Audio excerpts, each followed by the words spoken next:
Hello everyone, I am Casey the Gamer, and it is time for another game review. This time we are jumping to the Game Boy for another adventure with Samus Aran in Metroid II: Samus Returns.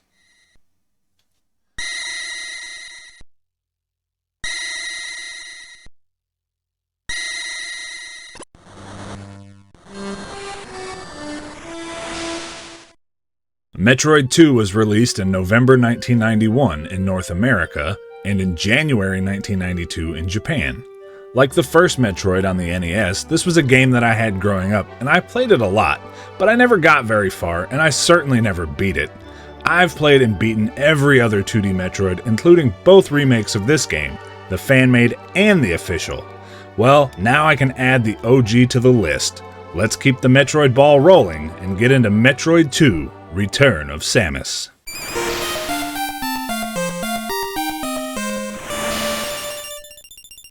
After the events of the first game, where Samus traveled to planet Zebes and destroyed Mother Brain and the Metroids there, the Galactic Federation has decided that the Metroids are too dangerous and destructive.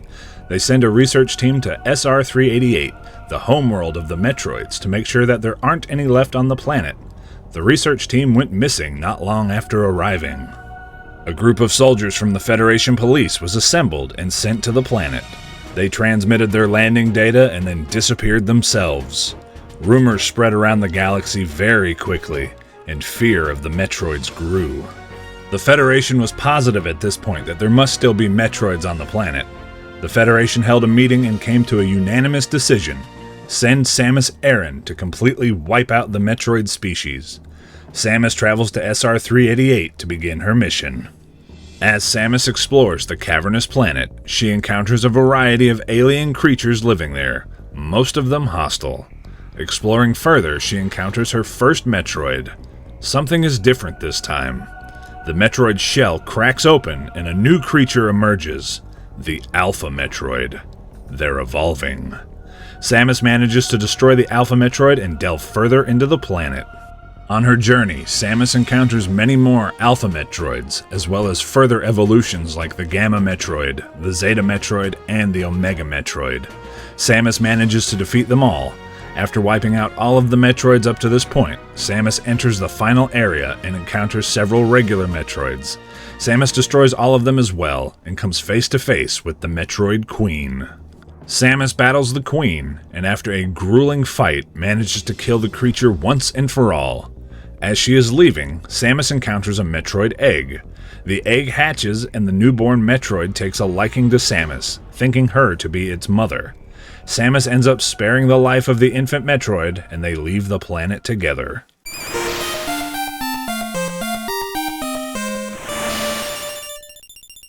Metroid II features the same action platformer exploration gameplay as the first game, but with some quality of life changes, such as starting the game with a full tank of energy instead of 30 like in the first game.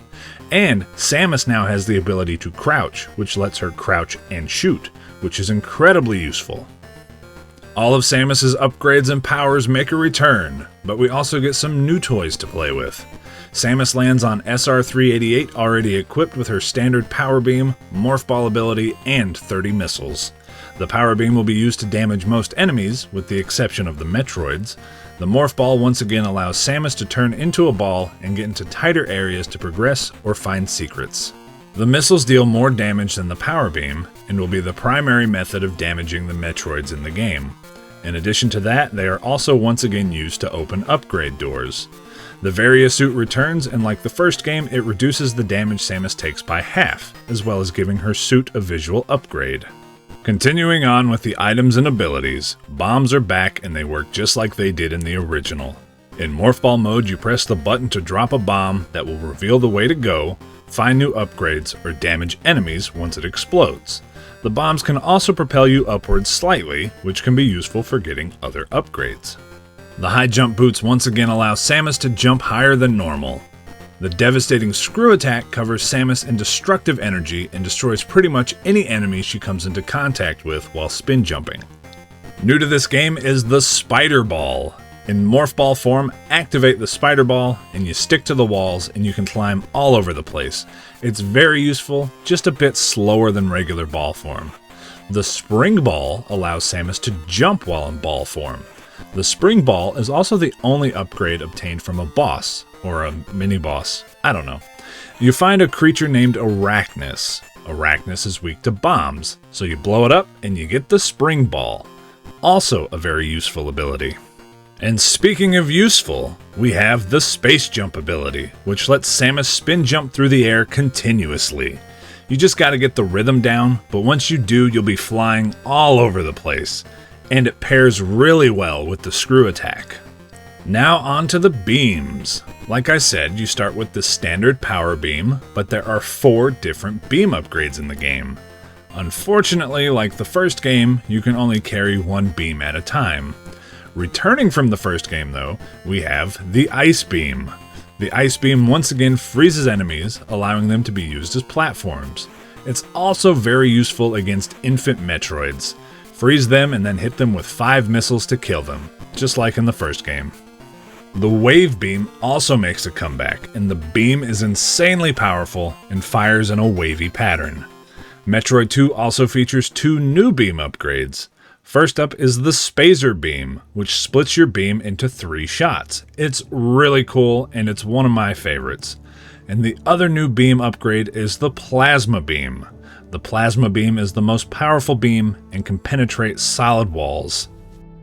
Once again, there are energy tanks and missile expansion tanks scattered around the planet to increase your max health and your max amount of missiles. You can carry a maximum of 5 energy tanks. There is an extra 1 or 2, I believe, and the max missile amount is 250. They'll all come in handy while dealing with the Metroids and other alien creatures of SR-388. Another new thing in Metroid II are the recharge stations. There is one for your health and one for your missiles.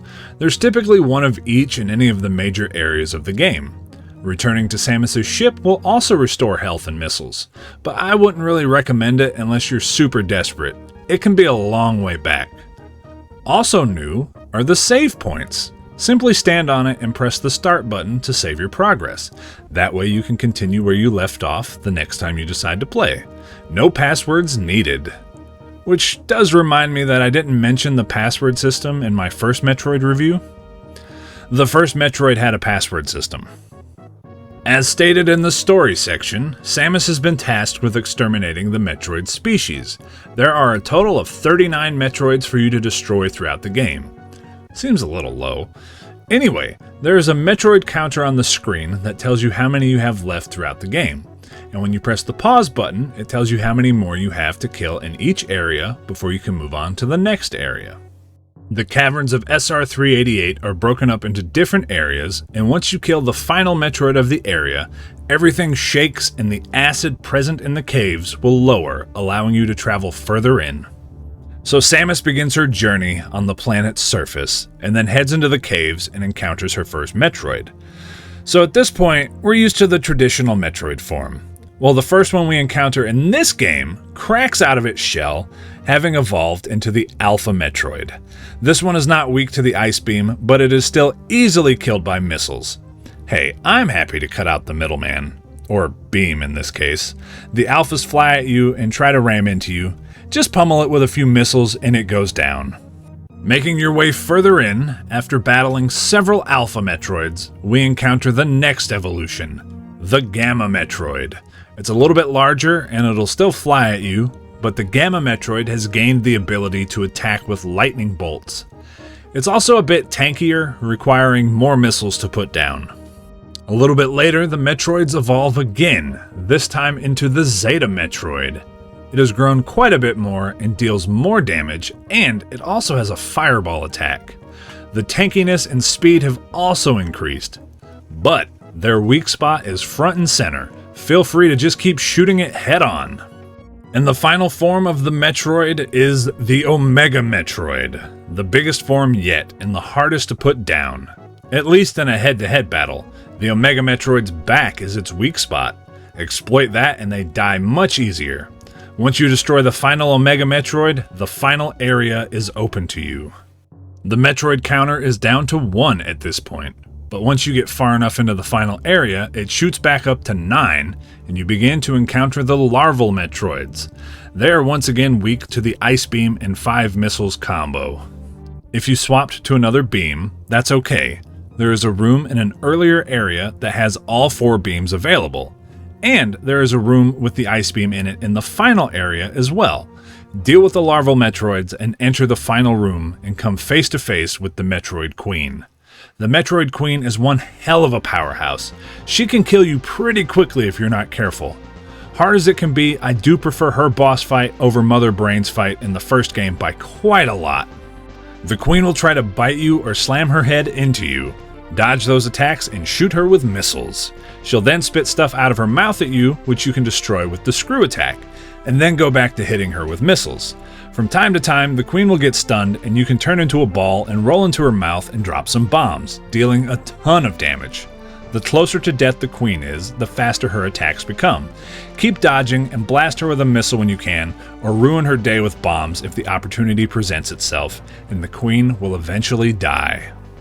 Once that's all said and done, run into the next room and find a Metroid egg. It hatches and you and the baby escape the caves and return to the surface and fly away together. Like the previous game, if you beat the game quick enough, you get to see Samus in a bikini. You have to beat it in under 3 hours for this ending. And as you can see, I was just a few minutes off. Metroid 2 is a lot like the first game, just with some new toys and a bit more polish. It does have a couple negatives though, like Samus having pretty much no iframes. You can get juggled into enemies and obstacles and lose a ton of health.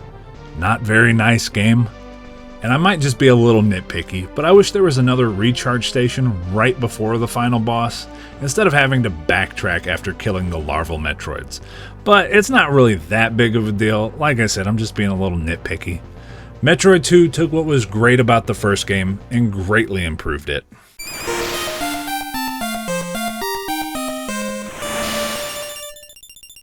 Despite being on the Game Boy, which would make the natural color scheme black and white, or various shades of green, the graphics are a huge improvement over the first game. Samus and all of the enemies have way more detail, and it's fantastic. The backgrounds have seen some improvement as well. I do have to say though, I'm actually incredibly grateful that this game was on the Game Boy with its limited color palette. In the first game, when Samus got the Varia suit, the color of her suit changed. There wasn't really a way to do that on the Game Boy, so the design of her suit was upgraded, presenting us with Samus's most recognizable look, with the bigger shoulder pads and the more armored suit. I love it! The sound effects are fine overall. They sound like what you expect a Game Boy game or an NES game to sound like. The sound effects are very Metroid. There is, however, one sound effect that got on my nerves. I really don't like the sound effect for the plasma beam in this game. I was so happy to switch back as soon as I could. And finally, the soundtrack. This is easily the worst Metroid soundtrack. I don't know if it had to do with limitations of the Game Boy itself, or if they wanted to try something different. Don't get me wrong, the 2 or 3 songs that the game actually has are great. But most of the time when you enter a new area, all you get are atmospheric boops and beeps and other various sounds. It's not a very fun soundtrack. So as you've no doubt heard at this point, I've been using songs from the other games for this review. It was always such a joy when I finally returned to an area that had music. The Metroid series is known for its awesome music, so this one always kind of stuck out.